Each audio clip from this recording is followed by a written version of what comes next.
So I'm Muktasree Chakma and I'm from Chittagong Hill Tracts of Bangladesh, which is the indigenous dominated area. I mean, in paper. I studied in law. I worked as a journalist, but then I founded an organization in Chittagong Hill Tracts. It's called Supporting People and Rebuilding Communities. In short, we call it SPaRC.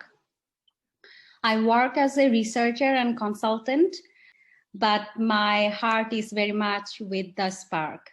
I'm also involved with several South Asian, and international network. Most of them are feminist network, like SANGAT, a feminist network, and Asian Women's Alliances for Peace and Security, and SAHAR, South Asians for Human Rights. So that's it. My research area mostly focus on the women rights and the minorities background. And I cover the religious minority and the sexual minorities. Thank you.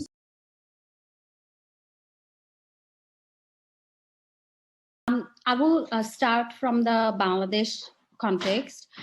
There is a women policy in Bangladesh, which basically talk about what for the improvement and the development and to ensure the rights and dignity of the women, what the government should do. But it's a policy, it's not a law. So it's not abided, or if any government institution or non-government institution is not following that policy, they are not liable. So that is one thing. The other thing is we have like multiple laws which are talking about ensuring women's rights, dignity, and other things. But then when you look into the international laws, Bangladesh actually has reservation in the CEDAW core article, which talks about women taking decision of their life, body, and about their property rights. So if I talk from Bangladesh context, there is no feminist foreign policy, and also the feminist word is actually a big taboo still. So there are nowadays people are talking about more and more feminism and being feminist and practicing the feminist principle and ideology, but it's a big taboo. I mean, if you in a government meeting, if you say that you are a feminist, then everybody will stare at you. So that's how I think, yeah, that's from Bangladesh context what's going on now.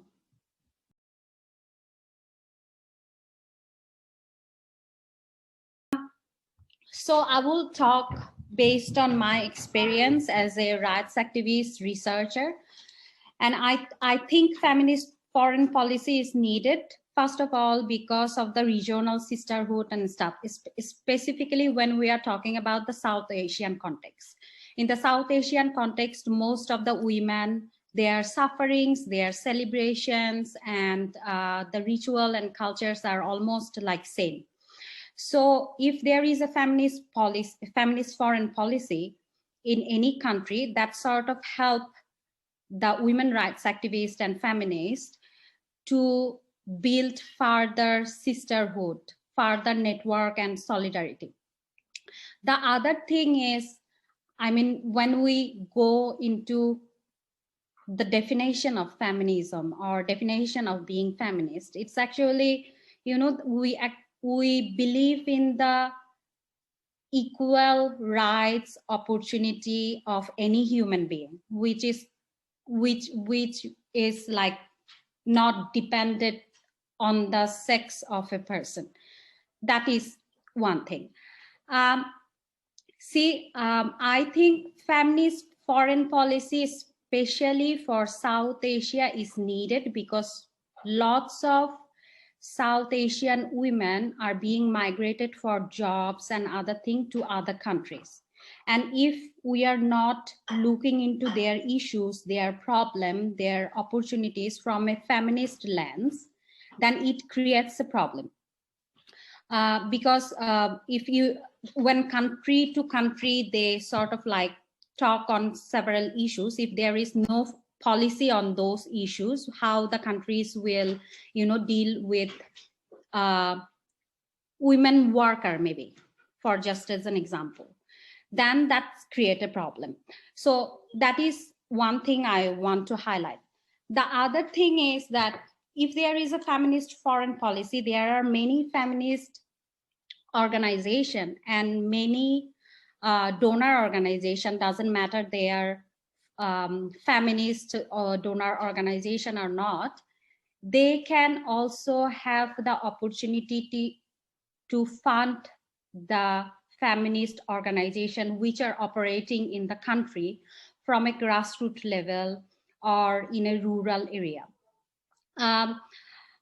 During one of my research with Fund for Just Society, which is a New York-based donor organization, I found out that many of the feminist organizations don't receive the fund because they don't have the registration, the paper documents that the donor agency required, or because there is a lack of policy how to distribute this fund to this organization and how the feminist movement can be strengthened. So I think on those issues, feminist foreign policy is a must. But I'm just getting back to again my previous point that how we can push even for a feminist foreign policy when the feminist word itself is a big taboo still. So yeah, that's my thought.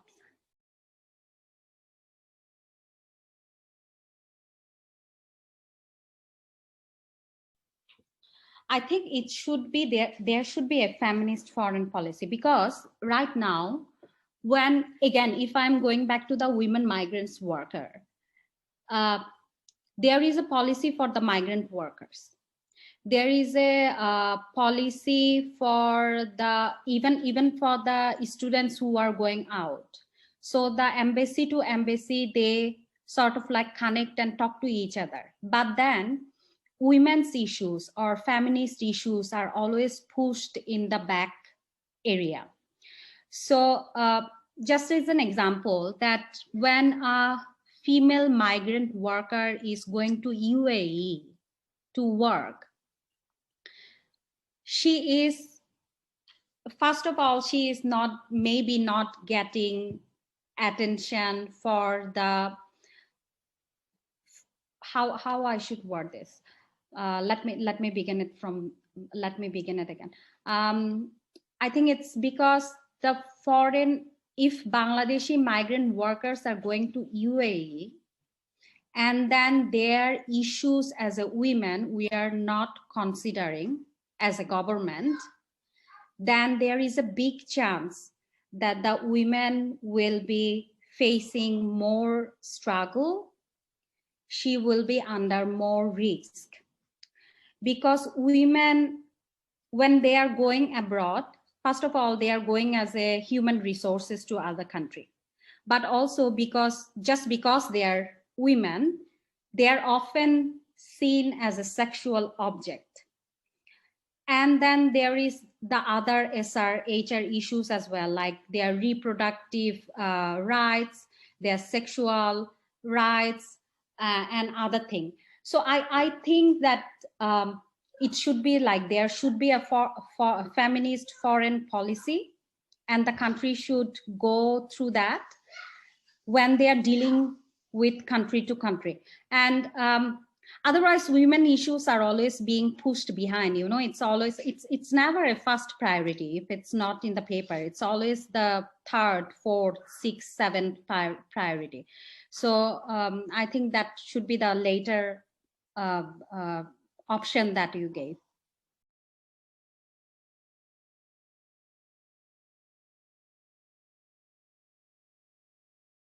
I think firstly, we need to come out from the, welfare-based approach. the colonializing mindset that we have. It's very much welfare-based approach. It's not rights-based approach. It's not contextualized. So when somebody is making a plan, he or she is making a plan from a very posh, privileged background, and then he or she is not even aware that what the women of the rural area that he is drawing a design for needs.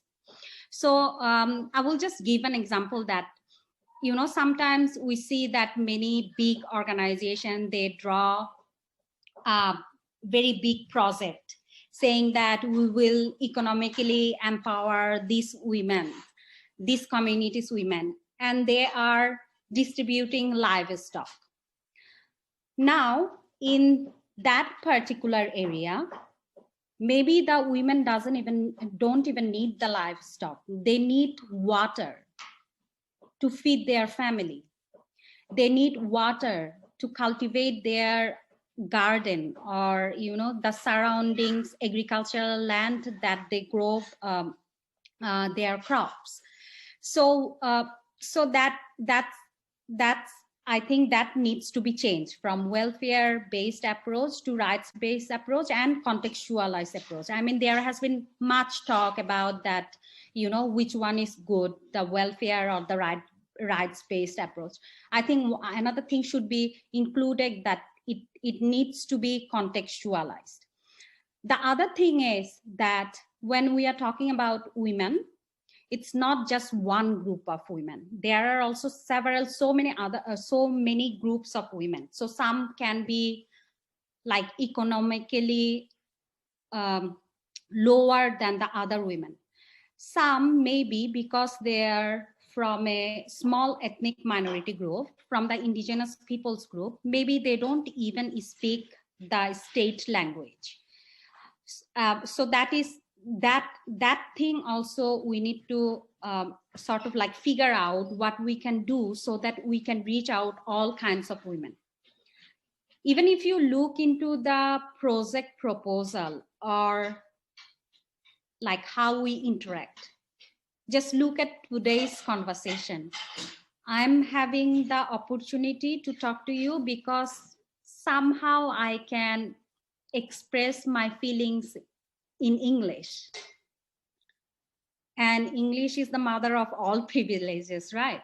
So that is also coming from a very colonialization mindset that you must know how to speak in English, then you will get some sort of opportunities. I can name so many other women from the area that I belong who are doing like 100 times better work than me, but still they are not getting the limelight. So when you are forcing someone to speak in English just to get the exposure, just to put their stories on the table, their narratives on the table, it's also coming from a very colonial mindset. So I think that's also another thing that we need to be very careful about, that what we are imposing. We are talking about empowering our women, but maybe with our colonial mindset we are actually creating more and more obstacles.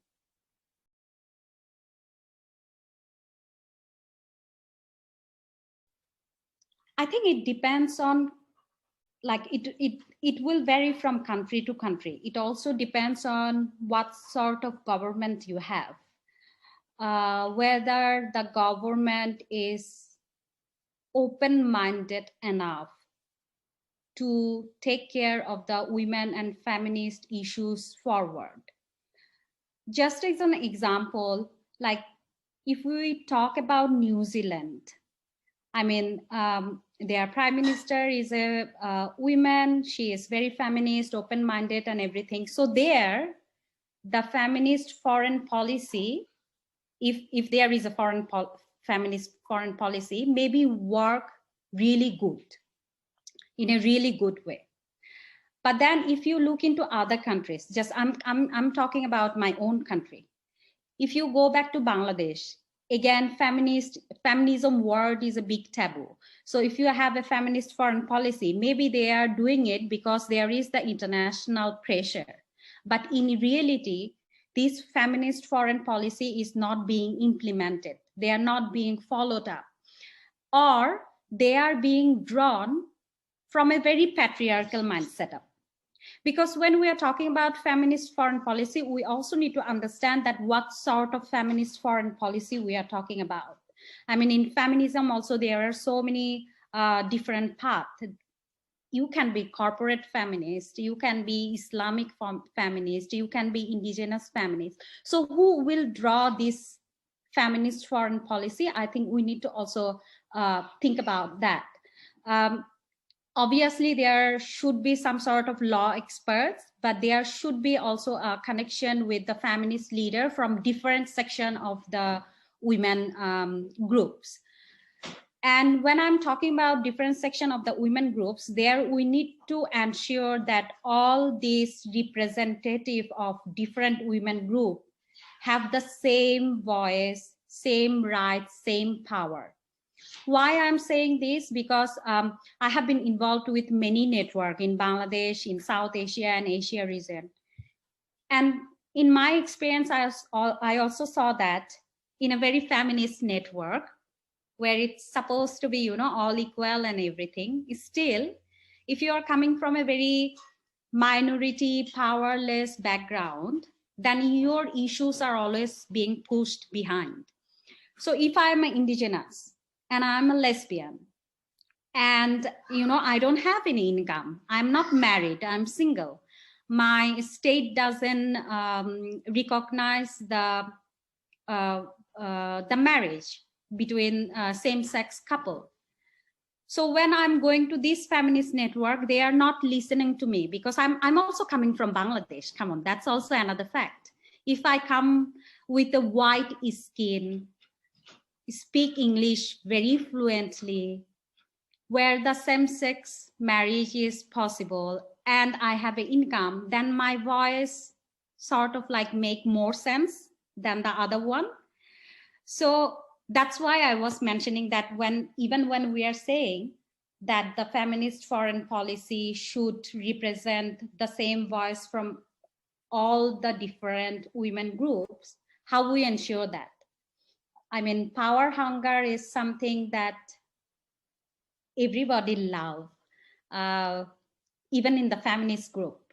So that's another battle that we have to do when we are from minority background, and we have to constantly push for that.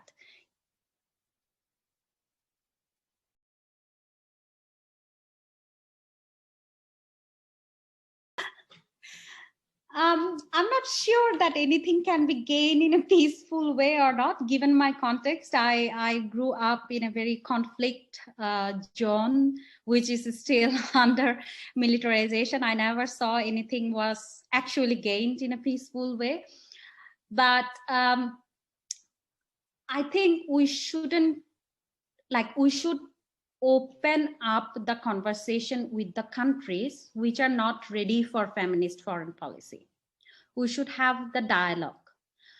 I mean, obviously international pressure matter, especially as a country like Bangladesh, which is dependent on the donor fund and, you know, other government, other states contribution a lot.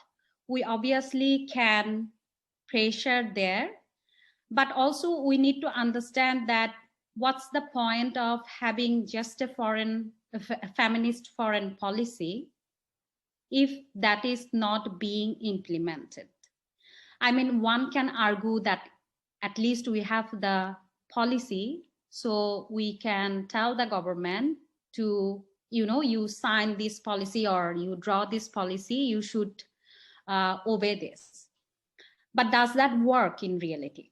So that is one thing. And the other thing is, I think preparing the ground. Again, is an example, I will give my country's example, Bangladesh. We need to prepare the ground. There has been, the feminist has been fighting for more than 50 years. just to establish the feminist word. And nowadays we are seeing that more and more people are coming out saying very bravely and openly that they are feminist. So there is a groundwork has already been done, but there are more works needs to be done. So I think prepare the ground is very much important. And at the same level, you need to pressure the government as well to think about it, to talk and have the dialogue. The dialogue is also important if government is representing a fact or opinion, saying that no, we can't draw a feminist foreign policy, but we can draw a women foreign policy.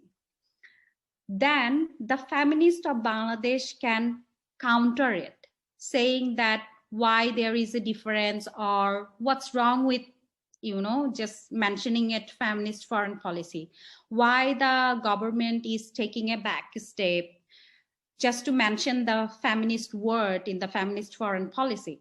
So all this debate dialogue will help to create the ground. And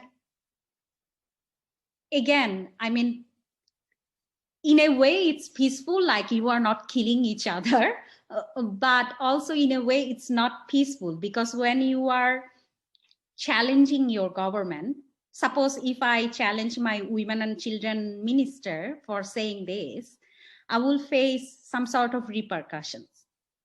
I will be under threat. So how you define peaceful way of establishing this, that may be also a question. Like, yeah, maybe I won't be killed, but I will be under threat, or I will be scared about my life. And that's where the security questions comes in. And it's a very important point to be raised in the feminist foreign policy. In the local area, in the national area, in the international area, nowhere women are secure just because they are women. So I think security is a big issues to be pointed out in the feminist foreign policy.